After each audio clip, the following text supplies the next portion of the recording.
Alright, nanone nongeye kubasuhuza mbifurije kugira ijoro ryiza nshuti bakunzi ba Ibendera TV mudukurikiye muri aya makuru agezweho kuri aya masaha. Reka nongere mbibutse ko hari amakuru agezweho kuri aya masaha ku Ibendera TV, ni amakuru n'ubundi yo kuri iki cyumweru tariki 26 Nyakanga muri uyu mwaka w'2026 ni n'amakuru asoza ay'uyu munsi. Rero nizere ko mukomeje kumererwa neza. Reka mbabwire yuko aya makuru twinjiyemo muri aka kanya rero agiye kwitsa no kwibanda ku ngingo z'ingenzi. Turaza kunyarukira muri Kivu y'Amajyepfo, muri Fizi na Uvira. Biravugwa yuko aha hose hamaze kugotwa n'abarwanyi b'intare za Sarambwe, Abarundi, Abanyekongo, Wazalendo bose ngo babuze inzira yo kunyuramo ngo bigobotore amaso cyangwa se iminwe y'abarwanyi b'intare za Sarambwe. Turaza kunyarukira muri teritwari ya Walikale muri Kivu y'Amajyaruguru. Alliance Fleuve Congo 23 yarasanye n'abitwa Autodefense ikashesha. Izi Autodefense ni bamwe abantu bakunze kwita Local Defense. Ndaje rero ibi nabyo tubyinjiremo ku buryo burambuye, turebere hamwe uburyo abarasanye, nyamara kandi biravugwa yuko ngo bari basanzwe bakorana. Bindaje tubyinjiremo ku buryo burambuye. Abanyekongo 32 bishwe urw'agashinyaguro. Leta irasabwa ibisobanuro byihutirwa. Muri aya makuru kandi ndaza kukubwira yuko tuvugana muri teritwari ya Walikale imiryango yahungutse ivuye cyangwa se yikerekeza Ibanakindi. Ubu barataka baratabaza, bafite ibibazo bigera kuri 2 bikomeye cyane, bituma rero abongeye guhagarara hirengereye bagatabaza. Turaje natwe mu kanya tubatabarize. Hanyuma muri aya makuru kandi uze kunyemerera tuze kwerekeza mu gihugu cy'u Burundi. Ishyaka Frodebu rirashinja leta kwimura imva ya Perezida Melchior Ndadaye ku ngufu. Ibi bimeze gute? Mu kanya gato yanda kwambutsa umupaka twerekeze mu gihugu cy'u Burundi. Hanyuma kandi turaza no kwerekeza mu gihugu cya Malawi. Impunzi y'Umunyekongo biravugwa yuko yaburiwe irengero, bamwe nuko babivuga, ariko hari ikindi kibyihishe inyuma. Ndaje mu kanya gato yankubwire uko ibi byifashe. Kanyuma muri aya makuru kandi uze kunyemerera tuze kongera tugaruke muri Kivu y'Amajyepfo muri Repubulika Iharanira Demokarasi ya Kongo. Impunzi zari zicumbikiwe mu nkambi ya Rusenda zimaze gusubizwa mu Burundi. Ni impunzi zingahe? Imibare ndayifite hano. Kanya gato ndaje nayo nyikuvire ni muzingo. Hanyuma aba bacyuwe nande? Ibi nabyo ndabigufitiye gatanu kuri kagenzi kako mu gihugu cy'u Burundi. Kandi urupfu rw'agashinyaguro, abantu bagera kuri 2 bamaze gupfa, urupfu rubi cyane. Aba bapfiriye hehe? Bishwe n'iki? Ndaje nabyo ndabikuvira imuzini muzingo. Ni amakuru agezweho kuri aya masaha ku Ibendera TV, mba ngutembereza nkakugeza hirya no hino, nkakubwira uko ibintu byiriwe byifashe. Hanyuma rero narangiza nkakubwira nti nkorera like, icyo cyonyine binyereke ko turi kumwe. Hanyuma kandi kuri we mushya unkorere subscribe. Nibyo gusa, nibyo mbasaba, ubundi mukagira amakuru, mukagira uruhare muri aya makuru. Hanyuma ubundi natwe bikajya bitugaragariza ko hari abantu nibura tuba turi kumwe gatanu kuri kagenzi kako. Hanyuma reka nta gutinda kubera ko aya makuru ni menshi. Ubundi munyemerere mutireko like mwihuta cyane, abakora subscribe mwihute, nanjye nsome kutuzi gakeya. Ubundi mu kanya gato cyane mite ngaruka twinjira muri aya makuru ku buryo burambuye.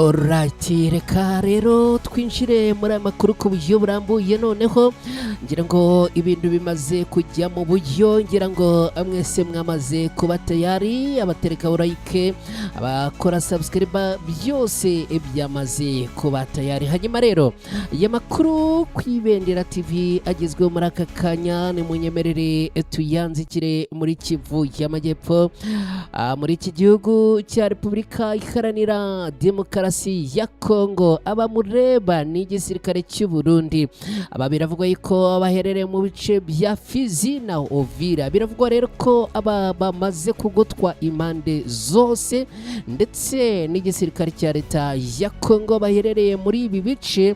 Biravugwa yuko abasirikare bo ku ruhande rwa leta ya Kongo, usibye gukoresha indege, ni ukuvuga bari mu mujyi wa Uvira, usibye gukoresha indege, usibye gukoresha inzira y'amazi, ariko ibindi bice biravugwa yuko rwose ngo usibye kugirirwa impuhwe n'abarwanyi b'intare za Sarambwe, ariko ubundi byose byamaze kugotwa.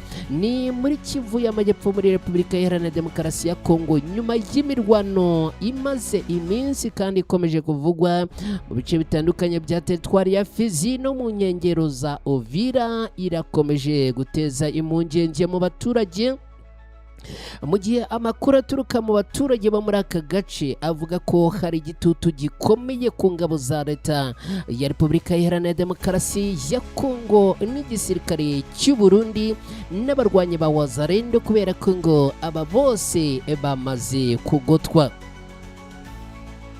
Hari amakuru akomeje kandi akomeye gukwirakwira, ni amakuru akomeye ari gukwirakwira hirya no hino ku mbuga nkoranyambaga, avuga ko abarwanyi batwirwaneho bafatanyije na Alliance Fleuve Congo 23 bakomeje gusatira ibi bice byo mu majyepfo ya Repubulika Iharanira Demokarasi ya Kongo, bice bya Fizi na Uvira. Ni nyuma y'uko imirwano ubu irimo kugenda yototera indani muri uyu mujyi wa Baraka.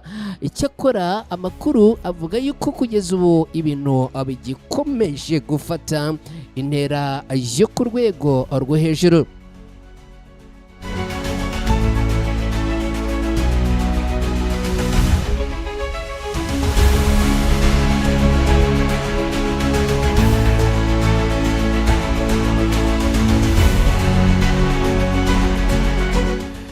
Alright, ibintu bikomeje gufata intera yo ku rwego rwo hejuru. Abaturage baravuga ko urusaku rw'indwara ziremereye rwongeye kumvikana mu bice byinshi, bigatuma imiryango myinshi ihunga, abandi bakarara mu mashyamba cyangwa mu bice byo mu bwihisho.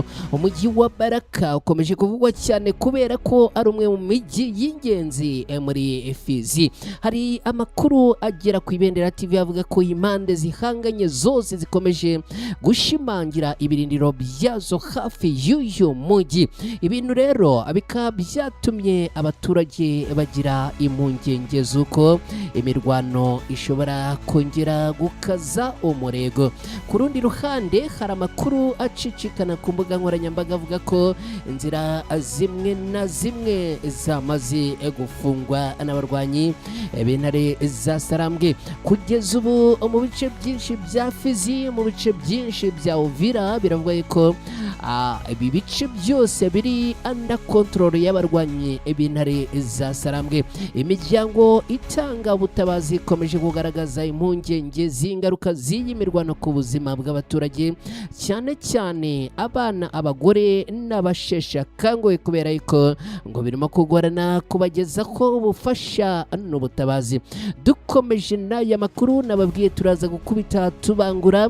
Abantu nasabye kunkorera like, nizere ko mwayikoze. Abo nasabye kunkorera subscribe, nizere ko mwabikoze. Ntabwo ndi bubigarukeho, ibi ni ibintu bimenyerewe hano reka ahubwo muri amakuru n'ubundi dukubite tubangura hanyuma atwerekeze muri teritwari ya Warikare ni muri Kivu y'Amajyaruguru muri Repubulika Iharanira Demokarasi ya Kongo. Amakuru aturuka ngaravuga ko abarwanyi b'intare za Sarambwe barasanye nabo bita auto defense. Izi auto defense ni bamwe bandi mukunda kwita aba accord defense. Kugeza ubu rero nyemerere ninjire muri iyo operation neza nyikuvire imuzi ni muzingo. Ubundi izi auto defense zisanzwe zikorana n'abarwanyi b'intare za Sarambwe, ariko biravuga ko baje kurasana. Ni ibintu byabereye muri Warikare muri Kivu y'Amajyaruguru muri Repubulika Iharanira Demokarasi ya Kongo, aho havugwa ko habaye kurasana hagati y'abarwanyi b'intare za Sarambwe ndetse n'izi za auto defense. Ibi bikaba byabereye mu mudugudu wa Kashesha uherereye muri groupement ya Kisimba ni muri teritwari ya Warikare, nyuma y'intonganya zaturutse ku micungire ngo y'intwaro ziremereye. Nk'uko amakuru aturuka mu baturage no mu masoko atandukanye abitangaza, ikibazo ngo cyatangiye ubwo bamwe mu basirikare ba Alliance Fleuve Congo 23 bashakaga gufata intwaro ziremereye zari zifitwe n'aya matsinda y'abiyita auto defense bakorana mu busanzwe. Aya matsinda rero ngo yanze kuzitanga, bituma habaho guterana amagambo kwaje no kuvamo kurasana. Amasasu ngo yaraswe hagati y'impande zombi, akaba ngo yateye ubwo abaturage bakashesha benshi bagahita bahunga aberekeza mu mashyamba abatinya ko imirwano yakomera. Kugeza ubu nta mubare wemejwe w'abapfuye cyangwa abakomeretse uratangazwa n'inzego zibyemerewe cyangwa se z'ubuyobozi. Amakuru akomeza avuga ko nyuma y'iyi mirwano bamwe mu barwanyi ba Alliance Fleuve Congo 23 basubiye baje kwerekeza mu gace ka Ihura, mu gihe amatsinda y'abita aba auto defense yasigaye ahangaha muri Kashesha. Nyuma y'ibyo ngo ituze yagarutse by'agateganyo, nubwo abaturage benshi ngo bagikomeje kugira ubwoba bw'uko isaha ku isaha n'ubundi hakongera kubaho imvururu. Abatuye Kashesha bavuga ko ubuzima bwahagaze, imirima ngo ntiyongeye kugibwamo, ubucuruzi ngo bwahagaze, kandi imiryango myinshi ngo ikomeje kurara hanze kubera yuko ngo bafite impungenge z'uko izi mpande zombi zishobora kongera gukozanya ko zigakomagurana. Hanyuma rero inshuti bakunzi ba Ibendera TV, twerekeje mu nkuru ikomeye y'akababaro n'agahinda. Nyemerere nkubwire yuko ubu tuvugana abanyekongo 32 bishwe urw'agashinyaguro. Leta irasabwa ibisobanuro mu gihe ikibazo cy'umutekano muke gikomeje kuba kimwe mu bibazo bikomeye bihangayikishije Repubulika Iharanira Demokarasi ya Kongo. Abaturage bo mu burasirazuba bw'iki gihugu bakomeje guhura n'ibitero bitwara ubuzima bw'abantu benshi, bigatera ubwoba, guhunga kw'abaturage ndetse n'ibindi bibazo bikomeye bya hato na hato. Muri iki cyumweru abaturage 32 bishwe urw'agashinyaguro mu bitero bibiri bitandukanye byagabwe muri teritwari ya Mambasa mu ntara y'Ituri. Ibi bitero byahise bishinjwa umutwe w'abarwanyi ba ADF ukorera ibikorwa byawo mu mashyamba yo mu burasirazuba bwa Repubulika Iharanira Demokarasi ya Kongo. Nubwo ariko aba bantu bashinjwa cyangwa se bivugwa ko bishwe na ADF, Leta ya Repubulika Iharanira Demokarasi ya Kongo irasabwa ibisobanuro ku cyo irimo gukora kugira ngo n'ubundi abaturage bagire umutekano urambye, cyane yuko ibi bibazo bya ADF ntabwo ari ibibazo by'uyu munsi, ntago ari ibibazo by'ejo hashize, ahubwo ni ibibazo bimaze imyaka n'imyaka.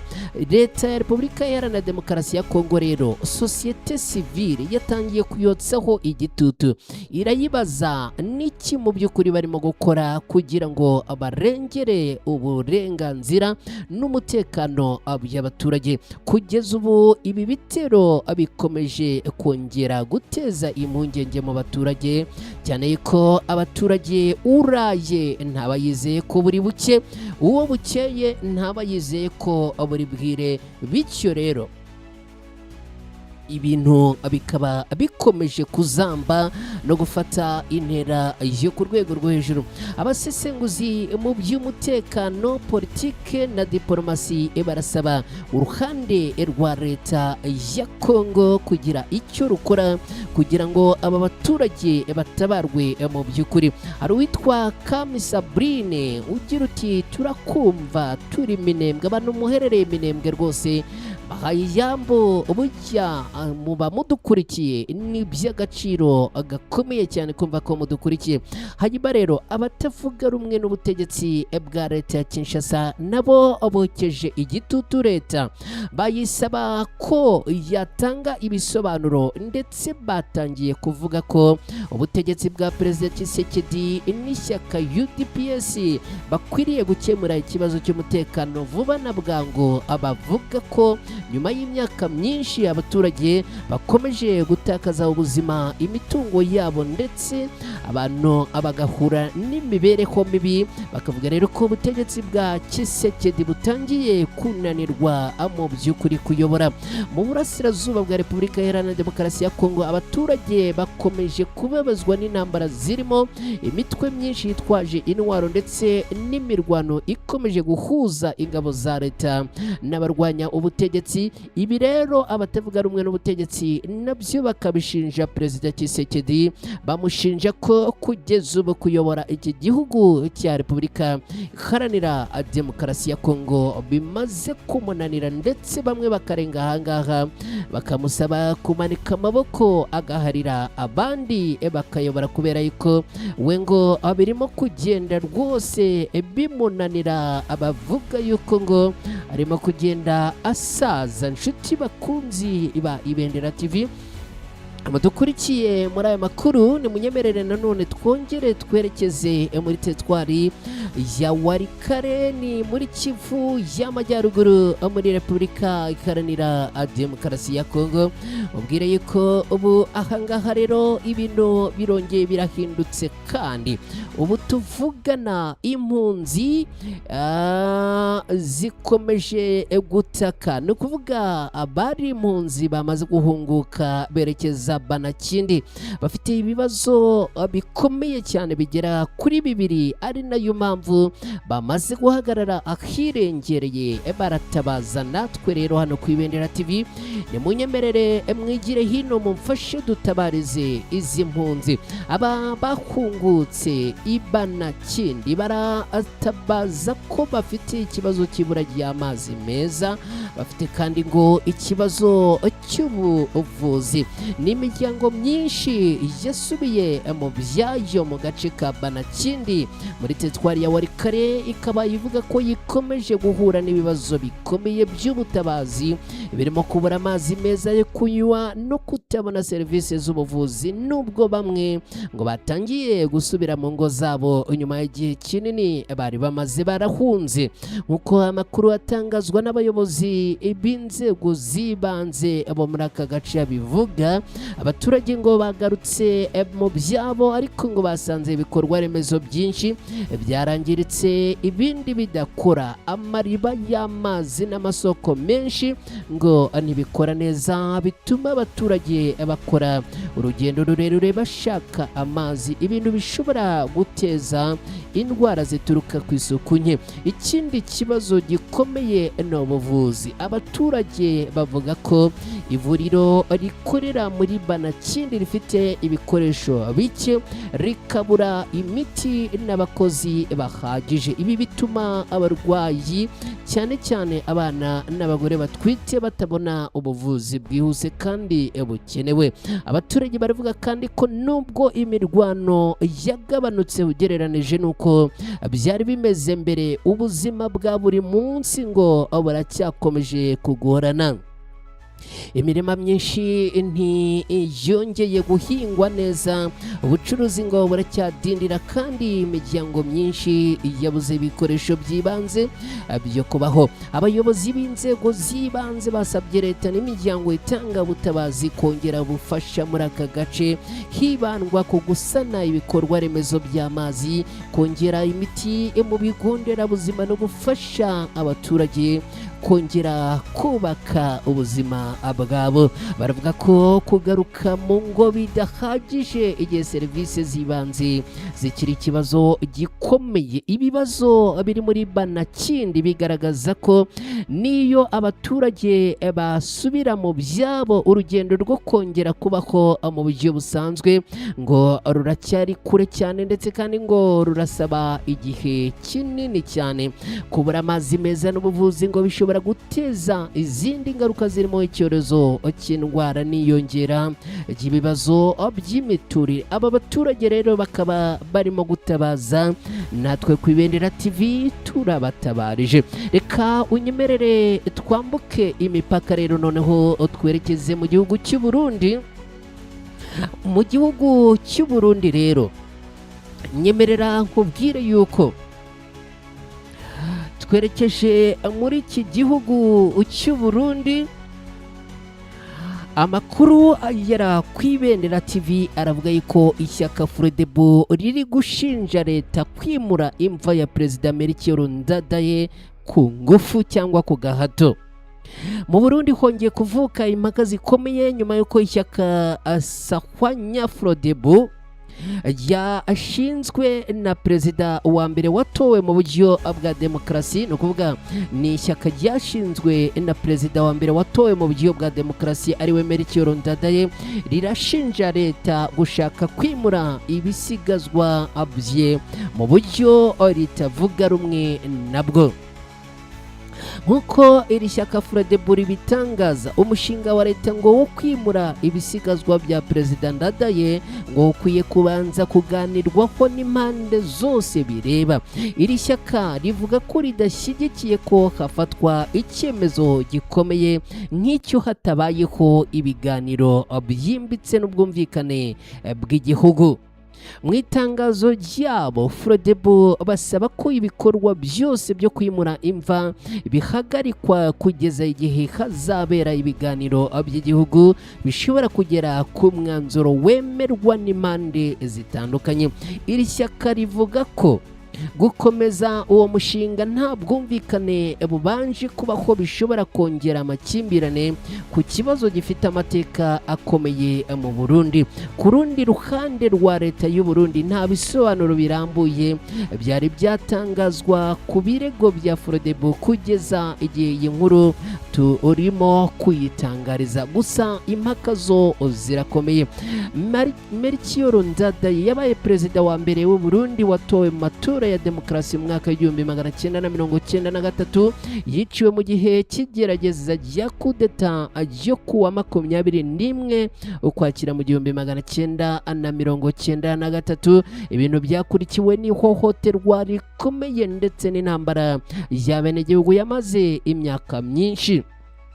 Ikibazo cy'imva ya Perezida Ndadaye kirenze kuba ikibazo cyo kwimura ibisigazwa by'umuntu, gifitanye isano n'amateka ya politiki y'u Burundi, ubwiyunge n'uburyo igihugu ukibuka amateka yacyo. Abasesenguzi bavuga ko ibibazo nk'ibi bisaba ibiganiro bihuza impande zose kugira ngo hafatwe imyanzuro ifasha kubungabunga ubumwe n'ubwiyunge, aho kuba intandaro y'andi makimbirane. Kugeza ubu impaka zikomeje mu gihe impande zombi zitaragera ku mwanzuro umwe ku cyakorwa kumva ya Perezida Ndadaye. Nshuti bakunzi ba Ibendera TV, dukomeje muri Malawi. unyemerere dusubire cyangwa se twerekeze muri Malawi. Impunzi y'umunyekongo yaburiwe irengero, abandi ariko baravuga yuko ngo atari ukuburirwa irengero ahubwo ni ugushimutwa. Impunzi zikomoka muri Repubulika Iharanira Demokarasi ya Kongo ziherereye mu nkambi ahitwa Dowa muri Malawi, baravuga yuko hari impunzi yaburiwe irengero mu nkambi ya Zareka cyangwa se Dareka iri mu karere ka Dowa muri Malawi. Umuryango w'iyi mpunzi uvuga ko yashimuswe n'abantu bataramenyekana mu gitondo cyo kuwa kane mu gihe yari yagiye mu mirimo ye isanzwe. Polisi ya Malawi yatangaje ko yatangiye iperereza kuri iki kibazo. Nk'uko abagize umuryango w'uyu washimuswe babivuga, uyu musore ngo yaratuye mu gace ka Niyukatuza mu nkambi ya Zareka cyangwa se Zareka, akaba yaragaragaye bwa nyuma ahagana saa 11 za mu gitondo. Abatangabuhamya bakaba bavuga ko imodoka yamwegereye hafi ya parikingi inkuru y'inkambi, abantu abari bayirimo bakamwinjizamo ku ngufu mbere yo guhita abagenda. Nyuma yo kubura kwe, umuryango we wahise utanga ikirego kuri sitasiyo ya polisi ikorera muri iyo nkambi usaba ko hakorwa ibishoboka byose kugira ngo ashakwe akiri muzima. Polisi yavuze ko yatangiye iperereza ariko kugeza ubu nta makuru aratangazwa ku cyerekezo nyacyo cy'uyu nguyu. Umuryango we rero ukaba uvuga yuko yashimuswe. Ibi bikaba byongeye gutera ubwoba. Inkambi ya Zareka yashinzwe mu 1994 kugeza ubu icumbikiye impunzi zirenga 50,000, benshi muri bo bakaba baturuka muri Repubulika Iharanira Demokarasi ya Kongo, mu Burundi, mu Rwanda ndetse no muri Somalia. Iyi niyo nkambi nini yakira impunzi nyinshi muri Malawi. Kugeza ubu rero uyu washimuswe na n'ubu ntibiramenyekana ngo yashimuswe n'abandi, kandi ntibiramenyekana ngo kugeza ubu ubuzima bwe bwifashe gute. Tukiri mu makuru ajyanye n'impunzi, nyemerera nanone